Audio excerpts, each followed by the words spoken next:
Good evening. Welcome to Instructional Design from the Ground Up. It's our usual Tuesday night live fest, and we're having more fun than the law allows here. And we have a special guest tonight that you are thoroughly going to enjoy as we go through some of the best of instructional design and how you use ISD, not only in the things that most people think about for course design and other areas like that. We're going to talk about how you use a larger systems approach of instructional design to do very many things. So Elizabeth is here with us this evening. She and I go back way too many years. We were grad students together. She actually worked with Dr. Cook and taught several of his classes that I was in.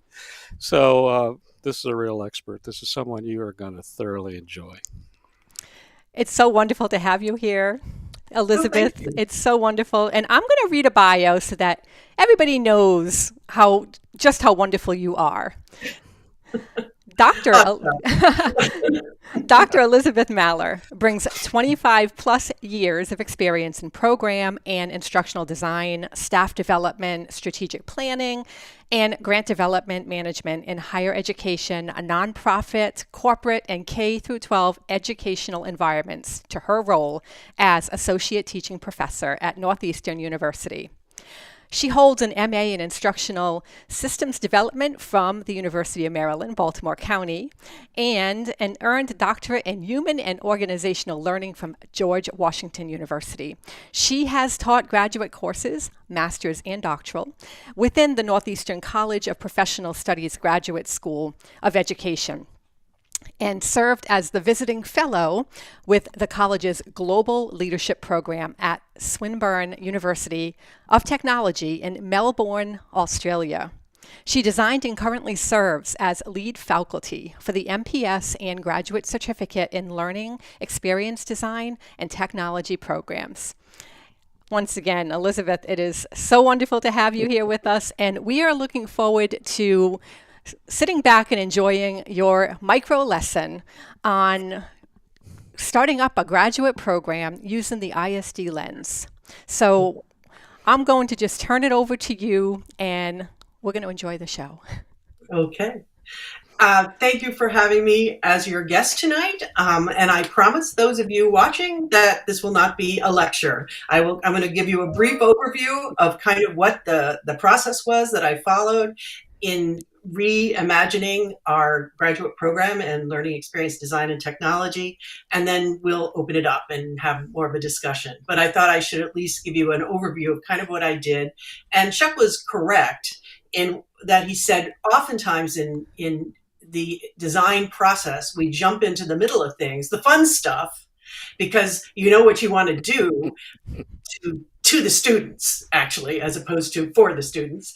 And we often forget that we need to start with the end in mind. And you cannot start with the end in mind until you know what the present is.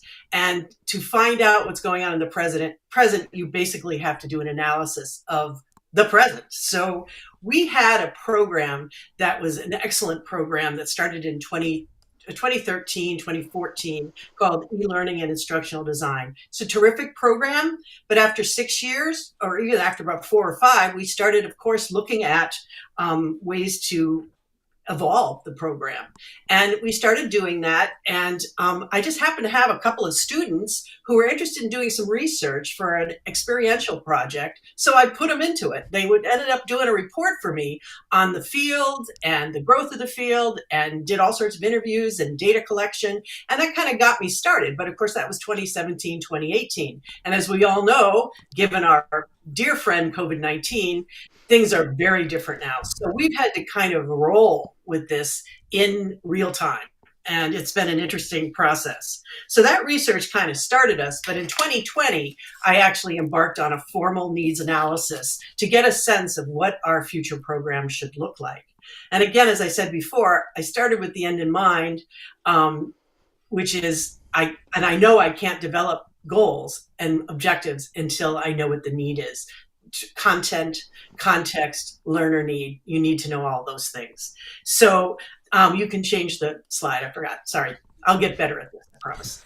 And you can change it again. So the program started with the needs analysis. And I looked at a number of things, which it's this list here, but I'm going to go through them each just a little bit in the following slides. So you may move forward again. Thank you. The first thing is professional demand and career relevance. And one of the problems I had was that even though there was information out there, it wasn't about this field. And we really struggled because the Bureau of Labor Statistics and the Occupational Outlook Handbook, if you may know anything about them, have zip codes that talk about the backgrounds of different kinds of careers. And there's millions of them. And it's been going on for years and years and years. But at this point, at least in 2020, there was nothing. There were a couple of discussions about it, but the instructional design profession or the job fell under instructional coordinator or training and development specialist. So neither of which are design jobs. I mean, they can be, but they aren't necessarily. So I had to use that, as did our research group at the university, because they did some as well. But we had to use those to at least get some background. And sometimes you don't have, and this is just a lesson in analysis, you don't have the data you need. So you have to make the best of it and do something and find something else and try to make it work. But for a positive thing was that we did see there's growth, and the growth is faster than average in the training and development field. And any of you who have ever been in it, in my history, that's the field. Those are the jobs that go first when there's any kind of a problem with money in an organization. So the fact that these jobs are moving forward bodes well for the profession, and now it's probably even more. I haven't looked recently, but my guess is it's at least 7 to 9, 10%, with lots of jobs opening in many different fields. So another issue is finding the jobs. They may be growing faster than average, but where are they? So you have to look for them. K through 12 doesn't normally call them learning designers. They may be a technology person or a media specialist. The corporate could be a training person, could be an instructional designer. Higher ed is starting to use the term learning designer, instructional designer. And by the way, I'm using the two interchangeably. This is not a discussion on what we should call this profession. That's a whole nother night. So I'm just kind of, we call it learning experience design. I have my reasons for that, but again, another discussion. But there are myriad titles for this. And I had like 4 inches of titles on my proposal when I put it through, of things I'd found in all the research that I've done. Okay, Denise, you can go forward. So again, a lot of research. Again, this, if you don't like research, this makes it hard before you get to the fun part, but it's the important part. And I don't really mind once I get into it, because you get to meet people, you expand your own horizons, and the research is it can be a lot of fun. So you've got to look at what the research is saying. Again, sometimes hard to find because there's no real central learning or instructional design place. So you have to kind of scope it out from different organizations and find their, what do you call them, the little specialty groups that might focus on this. And some technology organizations have a design element to them, but it's rare to find the American Association of Instructional Design. It's just not there. So we have to kind of dig for those things. But one thing that really helped, and from the day I got my first job as a human resources professional, I looked at job descriptions. I have always looked at job descriptions. Sundays on the Washington Post. Of course, that's not the case anymore. Now they come through all sorts of listservs. And so I've always looked at them. So somewhere in the back of my head, I have a pretty good sense of things because it's just an expertise I've picked up over years. But I looked and then analyzed over 100 professional job advertisements just to kind of see what's going on. And I still look at them. And I send them out to students all the time. And because I want them to have opportunities too. The other thing is collecting online data. And there are some professional associations and websites. Another thing that I didn't put on this list, competitor programs.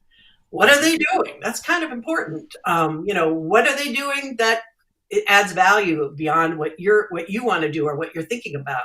How can you do something similar? That's important. I did a lot of interviews with all sorts of folks. I think my proposal, they put on the proposal who you are, and then you put the people you thank.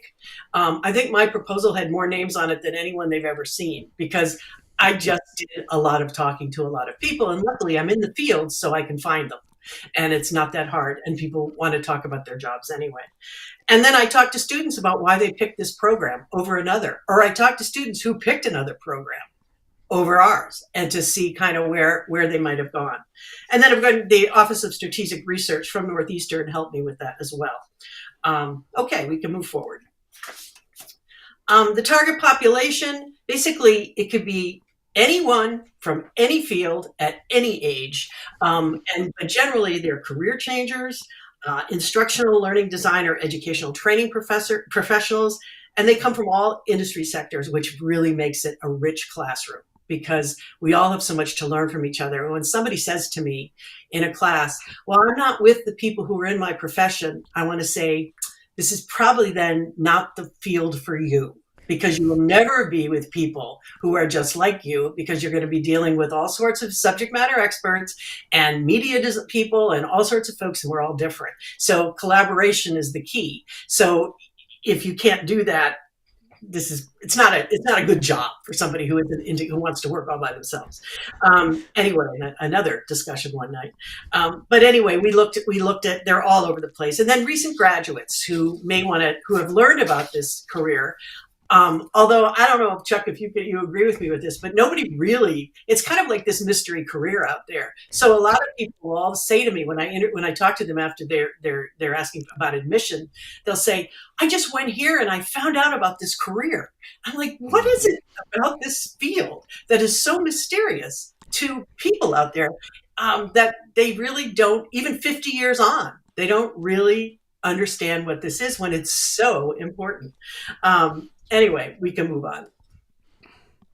So the goal here, and you can just read this, but the goal is to really make sure that the program has a powerful impact on students, both professionally and academically, so that they know, and again, that's the why, so that they know the why of what they're doing in this program. So we do it through an academic rigor that grounds their learning. It's not just a bunch of practices. They know why they are learning things. We don't spend a lot of time on theory, but we certainly ground them in it. We want to make sure that they have the opportunity to observe effective design. The problem with teaching in an instructional design program is you have to practice what you preach. You can't put together a messy classroom. It has to be a model for your students. So when I'm looking to hire new faculty for different, I have to make that really clear, that it isn't a dumping place for something you did before. This has got to be tight, because they'll call you out. And that's really good practice for them. So we make sure that that's one of the reasons I want to make sure they understand what's effective and what isn't when they're in other classes or in dealing with their own profession. And then we want them to be engaged in a robust learning community. And that includes, we have speaker series, and Chuck was one of my guests for that last year. I do a newsletter. Yes, he was our number one guest in our inaugural speaker series. That's right. We make sure that there's a sense of productive struggle in their experience, and it's not just easy. It takes them through a journey. And I have a class I teach right now that is really rigorous, and I tell them up front. And I just had a student say today in a presentation that she caught the strategy I was using of giving support, but also managing the tension between accountability and support. That's basically what it is. And it's a tenuous thing because everybody's different, but you have to kind of work with students to be able to show them that you're there, but you're expecting something from them. So the fact that it hurts a little bit, not necessarily a bad thing in terms of a growth as a designer, because pretty many, I don't start a design project where I'm not hurting a little bit. It's an anxiety producing beginning generally. And I don't know that ever gets any better for anybody. So, so this is kind of the why of kicking off the program. We can move on to the what. So basically, we want to add value, as I said before, and we want to make our program, my goal is to make our program one of the best in the United States. I'll share with other people, but I do want it to be one of the best in the United States. So I have some core elements I focused on when I started the big design. moving in from analysis into the bigger picture. And in discussing how we wanted to add value, we can move forward. Okay. We look at from the day they start to the day they graduate, what are we going to provide that adds value to their experience? And in my analysis and the things I found, things that worked for students, and mostly this came from students and looking at other programs, was being with them through advising, program planning, and professional growth, with stops along the way for integrated reflection. Where am I? These are the competencies that I originally started I wanted to work on. Where am I now halfway through the program, at the end, through the capstone course? What have I done? Look at my accomplishments. So we try to keep that going, that thread throughout the whole program intentionally. And the two words that came to me when I was thinking about the how was intentionality and integration. First, making sure that everything we do is thoughtful and intentionally planned, and again, a thread throughout the program. And second, integrated, so that it wasn't a bunch of random acts of instruction or classes, that they all built on each other. And I'll give you a couple of examples. First, now I lost my train of thought here. Well, I'm going to move on, and I'll come back to that. First of all, we want to talk about the technology. This is a good example, and probably where I was going. We know what technology students are going to be working with, what tools they're going to use from the first course to the end course. Sometimes they're duplicated, and that's intentional because you get better with practice. But in general, from the first course to the last, including the electives, we know that when those students finish, they're going to have a toolkit, and it may not be the exact tool an employer looks for, but it's going to be something they can transfer. Like, okay, I don't know Blackboard because I was in Canvas. Okay, most employers would say they've had practice with an LMS, so okay, they can probably learn this one. At least if they were smart employers, they would do that. Getting too picky is not a wise thing. So that kind of thing is important. Experiential opportunities, they are built in 2 or 3 times in the program, so students have an opportunity. And in every class, there are authentic assignments. We don't put in assignments that just are for busy work. They are something, and usually the student has a choice in the direction they want to go.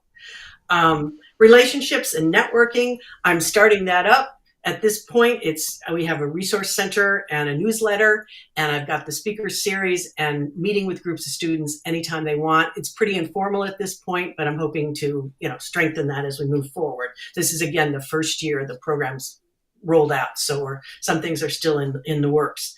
The notion of lifelong learning, in terms of making sure that we connect to our alumni and that they know that they can come back and be part of, they could be a speaker in a speaker series, they could do a panel. We ask them back to help with talking to current students through conferences and residencies and things like that. And right now I'm going to talk a little bit about course designs and formats, which we hope will help with lifelong learning. Again, early days. But at this point, we have built in, if any of you work in higher ed, you know how long it takes to get something through governance. Generally a year, or at least 6 to 8 months. So I couldn't keep designing, and we know the field keeps changing and the technology keeps changing. So I knew I couldn't do it that way because we would forever be a year behind in terms of getting more flexible and more up-to-date courses out to them. So we built what we're calling skill building labs. And this, again, was how we can add value. So these can be put together quickly based on an expert who can come in. They're 2 quarter hours, so they're half a course, basically, so you can take 8 of them if you wanted to over the course, depending on how many you wanted to use for electives. And we have 4 quarter hour electives as well. But they are on topics skills that are required. Articulate 360, universal design, different kinds of design frameworks like backward design. We're doing one on DEI, designing through a DEI lens, or diversity, inclusion, and equity. DIE. Then what else we had? We've had design thinking, and this summer we'll have one on gamification, social media in design. So we're picking what we think what students tell us that would be useful, and that what we see in requirements, these incredible requirements that employers have for today's instructional designer. And we're really excited about that. And so we can offer 2 a term and then redo them every couple of years. And some of them, if they pan out, could become a full-time, a 4-quarter-hour elective. So I'm working in this kind of, messy place, trying to make all this work. And it is working. We're very excited because students are getting really into these labs. The other thing about them is they're all eligible. We develop a skills badge or a digital badge for each one of them. So students end up having, and the goal is to have a digital badge for every course of the program. And as we build new courses, we're building those in. So that's kind of my spiel about, the big picture of how the big design and how I got there, most of it through a lot of research. Long, sorry. Oh no, gosh, You that didn't was go long. that was Wasn't that tremendous? wonderful. Elizabeth, I got to say, you and I, of course, learned at the foot of the master Yeah. with Dr. Cook. And I think poor Denise is sitting there thinking, now I have 2 Chucks I have to deal with.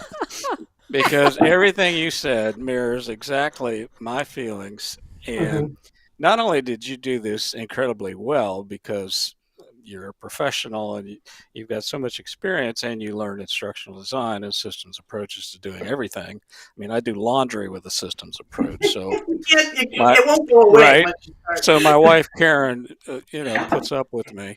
But the point being, not only have you designed this to fit the population, the need, all the variables in your system, but the other thing you're doing with a graduate program, which so many of them miss, and they miss this point, and they fall off the cliff, and it kills the program, is they don't create the ecosystem around what you're doing.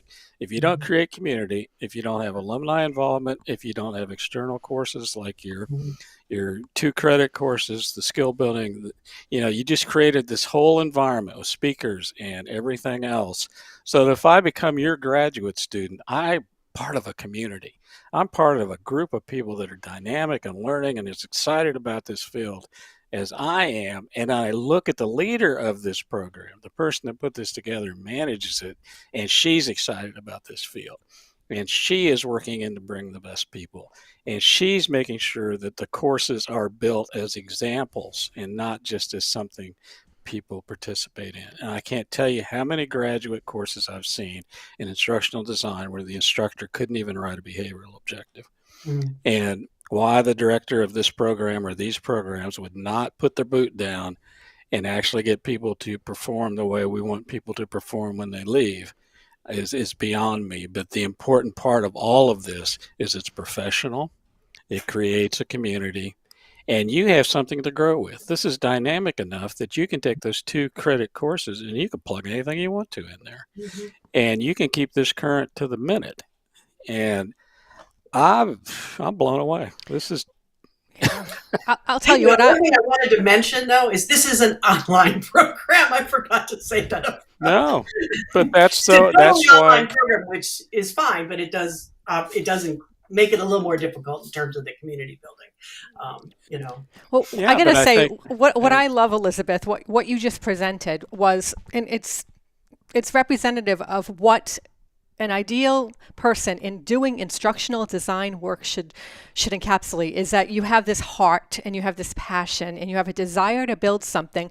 You, as the person who designed this and thought this up and dug deep into the analysis, you put your heart into it. And that's a big lesson for anybody in instructional systems design development, is to be able to put your heart into whatever you're doing.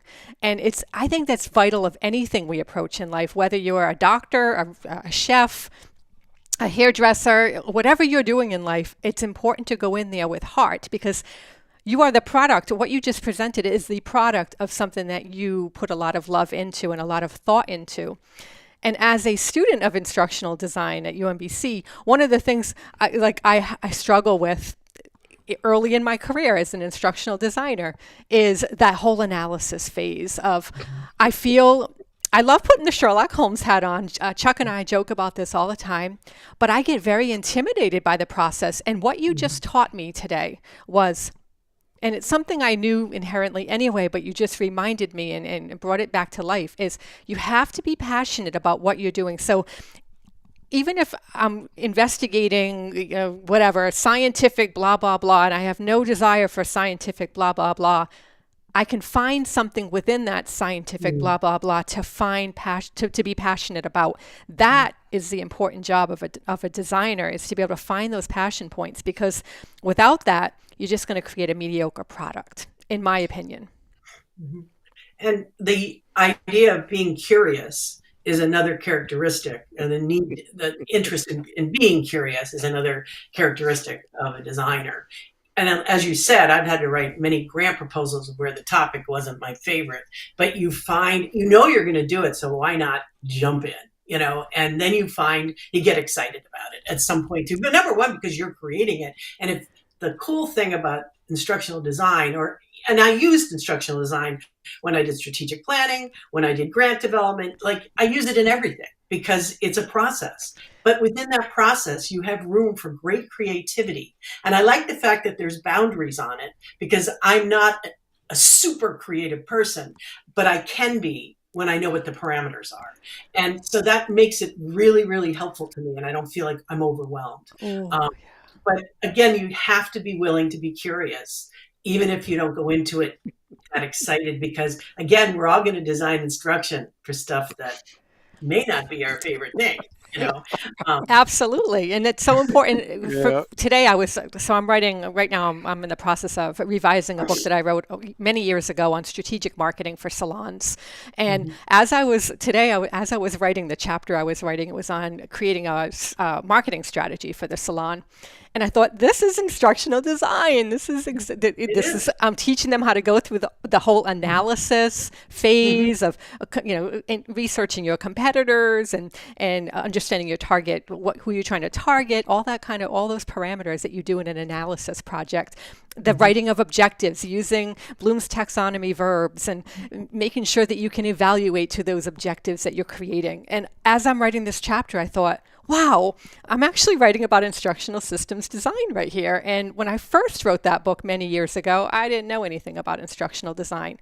So I'm coming at it with that lens now. So hopefully it'll add a little more value. I feel sorry for people who don't have that sequence in their head, because it just puts things in it's not what am I trying to say? Linear necessarily, because you're going back and forth all the time. But there is a process, and so when you're. I know who just wrote that. Hey, JB, welcome. Thank you, Fred. It is an exciting program. I know a lot about it, and I can't say as much as I know about it yet. But you know what I find fascinating, Elizabeth and Denise, is that the more people learn instructional design, the more they realize that they've been doing it all their life, that we have now just put a name to it. We have now just given it some form and function and ways to think about it and professionalize it for them. And instructional design is a part of everyone's life. And the more you look at it, the more you realize it. We are a system. Our life is a system. Everything we do is part of a system. And I can remember so well when I was doing 602 courses, and one of the assignments was, as you drive in, tell me all the systems that you see as you come into the classroom. From the time you left work or home till you got either on South Campus or when we were on the 4th floor, I want you to list all the systems that were involved in how you got here. And they would think, oh, this is going to be easy. And then when they would show up, they would have 2 or 3 pages of systems that they were involved in, things they'd never thought about. And, I always go back to my law enforcement experience and, having to be a detective, although I wasn't a detective, but that's what you ended up. I mean, you had to solve your own crimes unless they went up to a higher authority. And I look back at those days and all the things that I did, and I tell Denise all the time, I said, we're just detectives. We're solving crimes. We're solving problems. It's It all is the a same problem solving. stuff.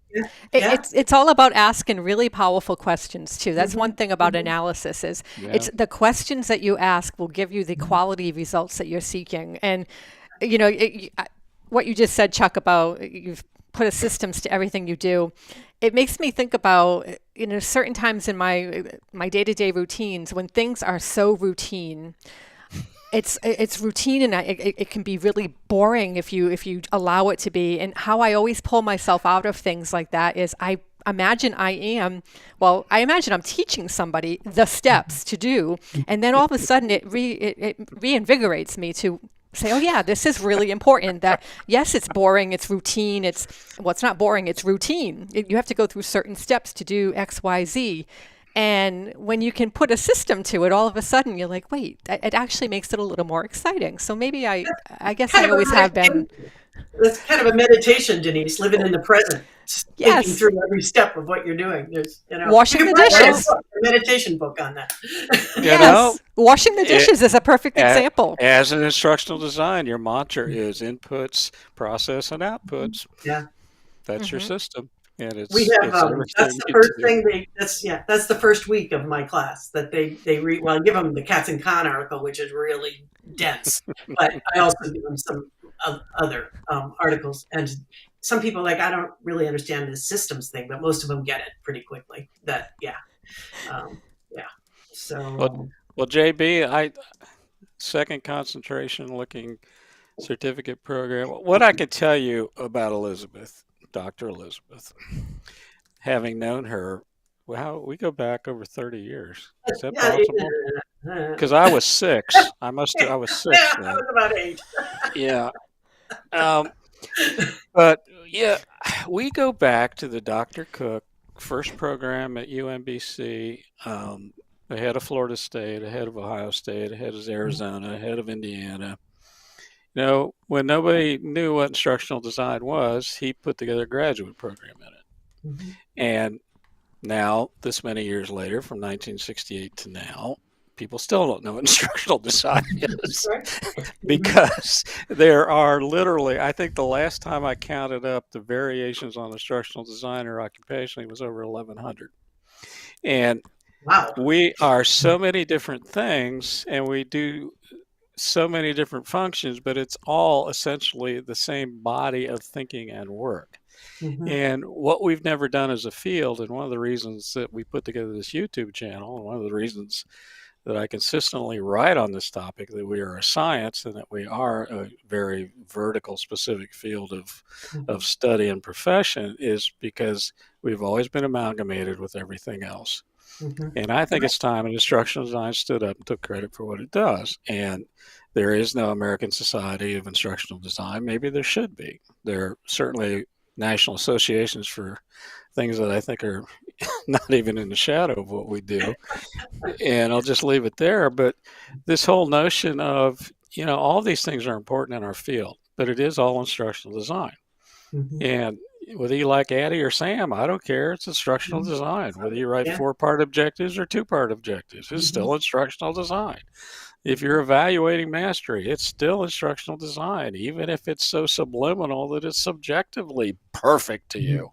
Yeah. It's still instructional design. So why not learn from people that have done this for a while, experts like you, that can very easily put together courses and programs and to credit moments of learning that will add invaluable talents to your toolkit as a designer, as a manager, as a subject matter expert, as a teacher, as a trainer, as a manager of the function.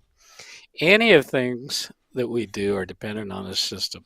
And knowing the parts, knowing how they fit together, knowing how to do analysis, knowing how to do evaluation, knowing how to do implementation. My God, everybody thinks teaching is nothing but implementation. Well, that's really, from a design perspective, one of the smaller things we do. Yeah. Because I almost never teach what I design. Mhm. And that's just kind of the way it is. So, we need like 1,000 more of you. Can we clone you? Oh, that's so sweet. One of the Got a things I question. loved, one of the things, That's and I my think husband. one of the things I loved that I think needs to be that I think needs to be a quote is, I loved what you said about productive struggle and how that helps to create it brings you through the journey as an instructional designer, giving somebody that productive struggle. That's so important. I have to give the credit to that to my friend Joan, who just wrote those comments, because she started using those terms and we looked it up. It's wonderful. I just love that concept, and it's going to stick with me, that no pain, no gain. It's, I think that for me anyway, and I think for most people, you learn the most through those tough lessons. Yes. It's very easy to be able to walk away from something that was easy and sure. But when you have to struggle and roll up your sleeves and do the hard work and figure it out and get creative about you not being able to find job titles, and how do you figure out the answers to things that you don't even know what the questions are, because how do you know what the questions are until you start digging in there and really asking those tough, hard, open-ended questions through interviews, through digging into data that could be 20 inches too thick or whatever. How do you find that, unless you have to be willing to do that hard work, that productive struggle? And then when you walk away from that, you've earned the right to say that you learned something really valuable and you're not going to forget it. Well, I think anybody who's ever had to design something with little help, or with help that really wasn't that helpful. Anybody who's ever had to write a grant proposal and work with people who just want the money and don't understand that that's not how it works. Anybody who's ever had to write a thesis or a dissertation or any kind of a major productive, even an article or a book, that feeling that you get when you finish something like that, even this proposal, nobody can give that to you. And I just think in higher ed, especially in skills building, it's really important that happen, because if you don't get that sense of success, if you just slide through, you're not going to know what it is. I guess it depends on your motivation. If it's just to get through, maybe you will. But those of us who really thrive on just the experience and the learning from it, it's always painful until the flow starts. Always. There's usually flow at the end, which that's what I live for. When all of a sudden it just goes and it works, Yeah. Well, of course it always does with you. With the rest of us mere mortals, there are issues. Oh, I don't think that's Let me look at JB. JB, I've got some comments on your chat, and it's interesting because I have found in the last 15 years, graduate students in my courses in instructional design, at least a third of them were K-12 teachers who were leaving the field. And that was before COVID. Post-COVID, I would say it's 40%, 50% that they no longer want to be in the classroom. And there's 1,000 reasons for that, which I'm not going to get into. But there are options. And a beautiful part of this is instructional design is a more, how do I want to put this? Most of us are introverts. I've always argued this. I think 70 to 80% of instructional designers are introverts. Teaching is not something that's second nature to me. I've grown to be able to stand in front of a classroom or in front of a camera and do these things, but it's not a comfort place for me. I don't ever feel comfortable here. But in instructional design, I can spend weeks, months, and years working on projects, and I can do it at my leisure mentally, in the sense that I don't have the added stress and tension of trying to perform or trying to make a larger group of people happy, which many teachers, I'm sure at this point, feel they have to do. So in terms of how you move from K-12 to instructional design, I think in a lot of cases, a certificate is probably your best option if it's available, that you can get into a certificate and make sure it says instructional design or something similar to that, because there are some real weird certificate names out there now that make no sense to me. But someone in a corner thought that was a good idea, so good for you. But you want it to be an instructional design or learning or something that relates specifically to this process. Because I just posted today another job for Japago, and Japago is just a tremendous organization affiliated with Johns Hopkins. They do a lot of the work in the medical field and medical education. And they asked for an instructional designer. So, you want something that says somewhere that you're associated with instructional design and Mhm, learning design, and any variation on that theme is going to work great for you. But I mhm. think a certificate, if you're already K-12, I would assume you have an Yeah. undergrad degree.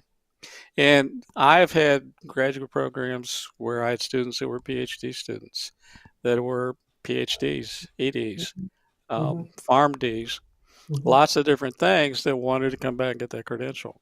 And I I can have assure you, faculty members at Northeastern. They come. I had yeah, 4 people from the School of Pharmacy, clinical professors.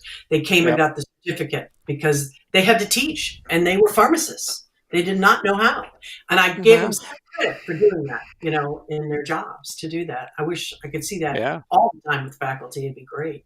One of the things I wanted to mention is among all these titles, and I've maybe said this ad nauseum to my students, they often throw out a lot of terms, but it's a design. It's all about design.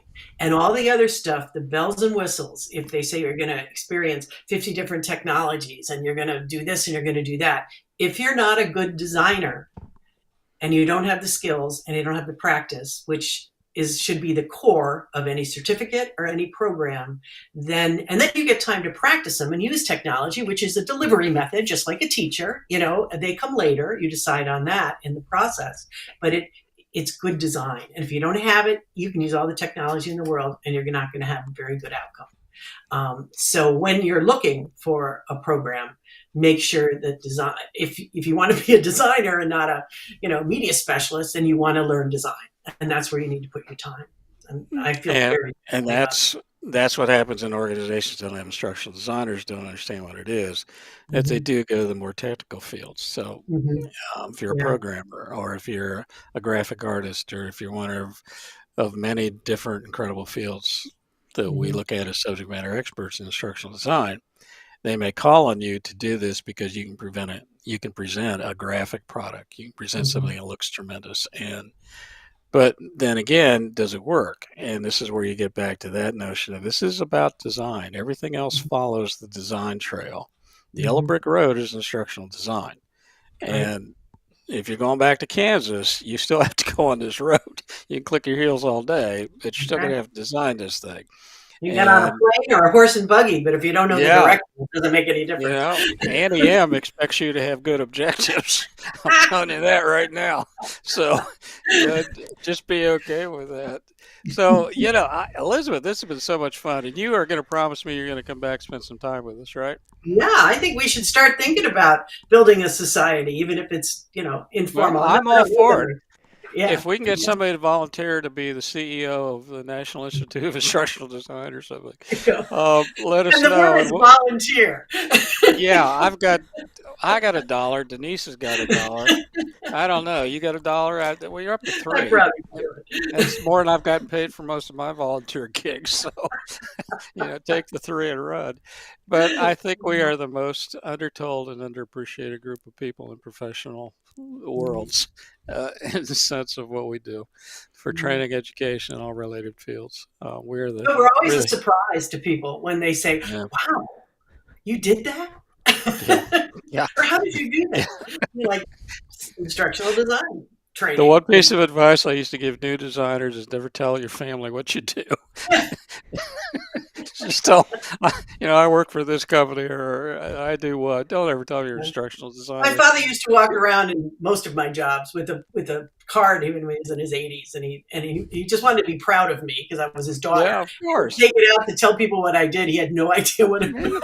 No, He no, was so proud of no, me. What does this mean again? He'd say, "What do you no. do?" And that's exactly my family. And both of my sons have advanced certifications in instructional design. So Oh, we don't even talk about it because it's not really worth it. confusing. That's It's not funny. worth it.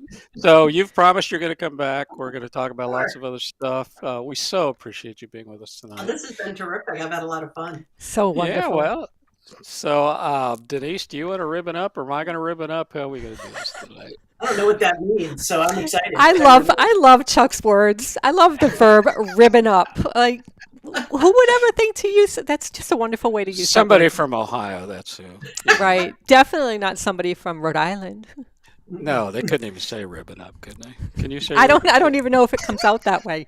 Ribbon up. No, that was almost Ohio. That was little bit of really drawl. wow. Oh, you Okay. could be Dayton. You can come back to Dayton with me. Dayton? Do you Fit guys right in. in Rhode Island do the Wicked Day thing like they do in Wicked. Massachusetts? Wicked Have a hard. wicked day. Oh, it's been wicked hard. Wicked. Yeah, I can't even. Yeah. So anyway, folks, boy, I'm going to yeah. do the extra. Maybe you should, Chuck. So thanks for joining us, Elizabeth. God love you. I love you. Thank you so much for being with us. Denise, you're the best. You know that. Yeah. I say it enough. So Thank you, Chuck. we are Instructional Design from the Ground Up, your YouTube source for everything instructional design. To remind you, we are not monetized. We do not patronize. We do not make any money on this. This is an effort of love, and this is all for the community and the people that we love in instructional design. So join us again. We're live most Tuesdays, and you can certainly find a group of videos somewhere around you on the screen. Take a look at some that interest you and let us know what you'd like to have on here that we're not putting up here now. Best to all. Goodbye. Bye, everyone. Bye. Thanks for tuning in.